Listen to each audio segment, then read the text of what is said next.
Waters are fast-moving. Unlike other big rallies, A bit earlier at about 7 a.m., a group from the coast. Welcome to #PHVote 2013. Today on Rappler, the death toll from Typhoon Yolanda, international name Haiyan, reaches more than 6,000. China asks the Philippines to resolve the case of its nationals detained for alleged overstaying. And North Korea executes the uncle of North Korean leader Kim Jong-un.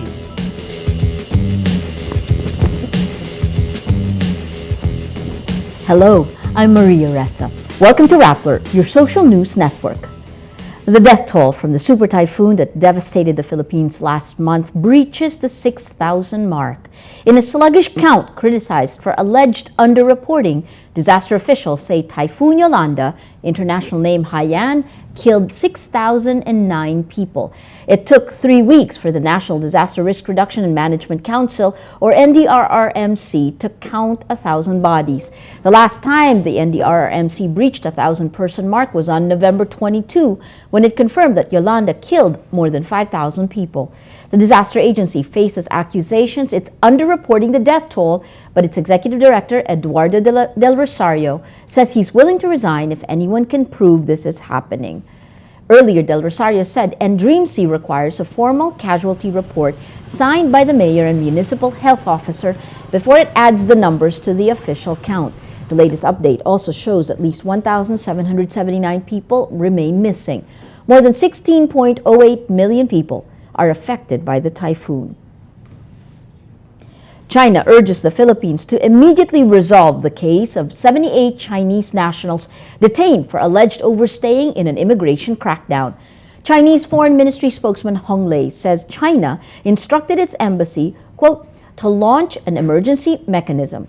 In a report on the state-run Philippine news agency, Bureau of Immigration Officer in Charge Siegfried Mison says the Bureau nabbed 80 foreigners at the 168 Mall in Divisoria, Manila, following a mission order Tuesday. The report says the foreigners who were working without permits have been, quote, mocking the laws of this country for quite a time. The Chinese nationals' detention comes in the middle of a dispute between the Philippines and China over the West Philippine Sea, or more commonly known as the South China Sea. President Benigno Aquino arrives in Japan Thursday to receive $287 million in loans that will fund patrol boats in the face of disputes over the South China Sea. Aquino is in Japan to attend the Association of Southeast Asian Nations Japan Commemorative Summit. The president says he will also discuss a possible defense treaty with Japan. This comes in the wake of a new threat from China, its Air Defense Identification Zone, or ADIZ, which requires aircraft to provide their flight plans and declare nationality or face, quote, emergency defensive measures. Several countries raise concerns about China's ADIZ, which covers disputed islands controlled by Tokyo. The Supreme Court warns against what it calls undue haste in an ongoing committee probe identifying an alleged big-time fixer in the judiciary referred to as Ma'am Arlene. The statement comes on the day a photo of Arlene Angeles Lerma was released in 3 of the country's newspapers. In a statement, the court says a photograph memorializes a moment. It may speak some truth, but it may not be all of it. The proper context, therefore, must be understood and proven. A committee headed by Associate Justice Marvic Leonen is conducting the investigation into the alleged bribery among judges and justices. The committee decides not to, quote, unduly publicize documents to avoid trial by publicity. The court says the committee's report will be released on or before April 2014. North Korea executes the uncle of its leader, Kim Jong-un, branding the once powerful Jang Song-tak a traitor. In a viciously worded attack, state news agency KCNA calls Jang a, quote, despicable human scum, worse than a dog, for attempting to stage a coup by mobilizing his associates in the military. Jang played a key role in cementing the leadership of the inexperienced Kim, but analysts say Kim increasingly resented the power and influence of his 67-year-old uncle. State TV shows photos of Jang being dragged out of his seat by 2 officers in an extremely rare public humiliation of a figure. South Korean President Park Geun-hye accuses Kim of resorting to extreme violence to cement his leadership. CNN opinion columnist Frida Gaitis says Jang was, quote, known as something of a reformer. He supported limited market reforms and reportedly opposed Pyongyang's nuclear test earlier this year. Iranian negotiators stopped nuclear talks with major powers after Washington blacklisted a dozen companies and individuals accused of supporting Iran. The negotiators were discussing the implementation of a landmark deal agreed last month, where Iran agreed to temporarily freeze its nuclear program in exchange for sanctions relief. The United States also agreed not to slap new sanctions on Iran. Iranian officials warn any additional punitive measures would be a violation of last month's agreement. But senior U.S. officials say the blacklisting is part of the existing sanctions regime which forced Tehran to the negotiating table. Chevron and Shell are in the top 10 list of corporations responsible for more than 60% of the world's greenhouse gas emissions. A climate study report lists 90 fossil fuel companies that emit the most amount of greenhouse gases from 1854 to 2010. Unless these companies drastically decrease their emissions, scientists say the world will get warmer by more than 2 degrees Celsius. Let's now look at Rappler's Wrap for today, a list of the 10 most important events around the world you shouldn't miss. At number 2, former Thai Prime Minister Abhisit Vejjajiva is indicted for murder for the deadly military crackdown on the 2010 opposition protests in Bangkok. More than 90 people died and nearly 1,900 were wounded in the street clashes between pro-Thaksin red shirt demonstrators and security forces. Abhisit's former deputy Sutep Thaugsuban is also charged. He's now leading the month-long protests against Prime Minister Yingluck Shinawatra. Yingluck called for an early election in February to ease political tensions. At number 3, the sign language interpreter at Nelson Mandela's funeral asks for forgiveness following his widely criticized signing at Tuesday's memorial ceremony.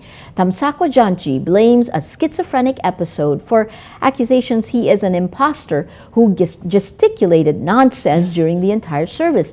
In an interview with CNN, Janchi stands by his work, saying, "My portfolio shows that I've been a champion of what I have been doing." On Thursday, the South African government acknowledged Janchi was, quote, not a professional sign language interpreter. A government official says the company Janchi worked for, quote, vanished into thin air. And at number 8, the World Health Organization, or WHO, says the number of new cancer cases jumped by 11% in a 5-year period, reaching 14.1 million in 2012. The number of deaths also rises by 8.4% from 2008 to 2012, hitting 8.2 million.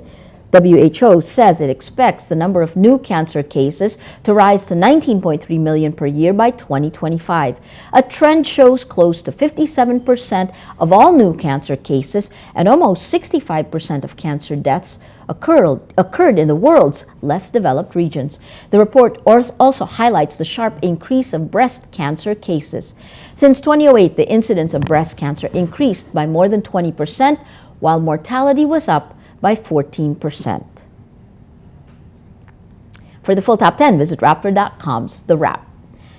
Twitter changes its mind about its policy on blocking users hours after new rules went into effect. Previously, when you block a user on Twitter, it prevents that user from seeing your tweets. But earlier today, the social network revised its policy, allowing users you've blocked to see your tweets and even retweet or favorite them. The move was met with fierce opposition online, prompting Twitter to immediately revert back to the old policy. Social Network says on its company blog that they never want to introduce key features at the cost of users feeling less safe. Repertory Philippines brings the award-winning musical The Producers to the Philippine audience. It's the story of two men trying to get rich by producing a Broadway flop.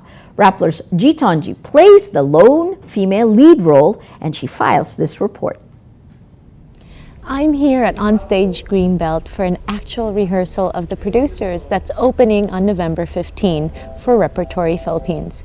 It's my first time to work with Repertory Philippines, and this is the first time that you'll ever see exclusive video behind the scenes.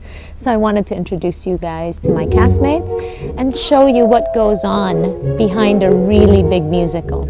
The producer started out as a 1967 film starring Gene Wilder, written and directed by Mel Brooks. The film hit Broadway as a musical in 2001, starring Nathan Lane and Matthew Broderick. It broke records, winning 12 Tony Awards that year. Let's assume for a moment that you are a dishonest man. Assume away. The story of The Producers pays homage to the Broadway hits of the past. Max Bialystok, a down-and-out Broadway producer, meets Leopold Bloom, an accountant. Together, they scheme to get rich by overselling interest in a Broadway flop. Jaime Del Mundo directs the Repertory Philippines production. He says Filipinos can relate to the producers.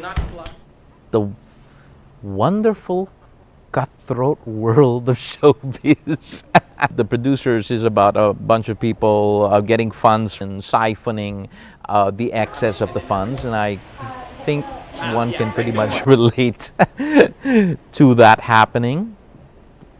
Need I say more? Talent manager Carlo Orosa and actor Robbie Zialcita play the lead role of Max Bialystok, a shady has-been Broadway producer. That I wanted to do the role of Leo Bloom, but our director Jaime Del Mundo, he said, you know what, you can do Leo Bloom in your sleep. So I want to challenge you, and I want to push you to do Max Bialystok because I think you can do it. So you can do it. Robbie Zialcita talks about the physical demands of the role of Max. One of the biggest challenges of playing this role, Max Bialystok, would be, I have to be in physical health, running around the stage, going over sofas, jumping over stuff. Yes, that's pretty much one challenge among others. Of course, portraying somebody that I'm not. Theater regular and commercial model Topper Fabregas plays the accountant Bloom.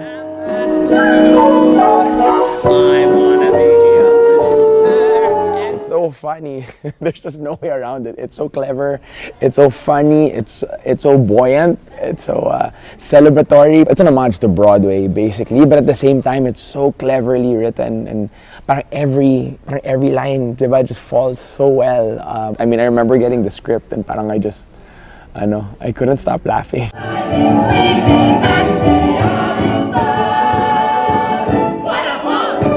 Catch the zany wackiness of The Producers, which closes this weekend at Onstage Greenbelt. Don't miss out on this hilarious slapstick time at the theater. Gitanji, Rappler, Manila. Every story on Rappler has a mood meter which gives you 8 emotions to choose from. Click how you feel and your vote comes down to the mood navigator in the middle of the front page that crowdsources the mood of the day. It also gives you the top 10 stories that have affected our readers and viewers the most emotionally. If you take a look, these 10 stories have gotten the most number of votes on their mood meter. Let's take a look at today's stories. The Mandela Memorial fake deaf signer claims schizophrenia attack. Interestingly, you have 20% don't care, 27% annoyed, 42% amused, but interestingly, 2% inspired. Another today's top stories: resolve the case of the 78 Chinese. China asks the Philippines. 63% angry. This one, 6% inspired. Picking up the mood of the story that's gotten the most number of votes. A piece by Shakira Sison is That Bakla After You, about the way men look at gay men. Interestingly, 34% amused, 53% inspired, that green leading to the mood of the day.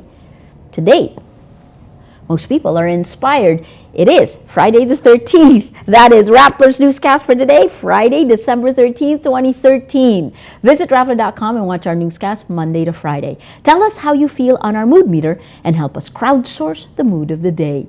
I'm Maria Ressa. As we say at Rappler, tomorrow begins today.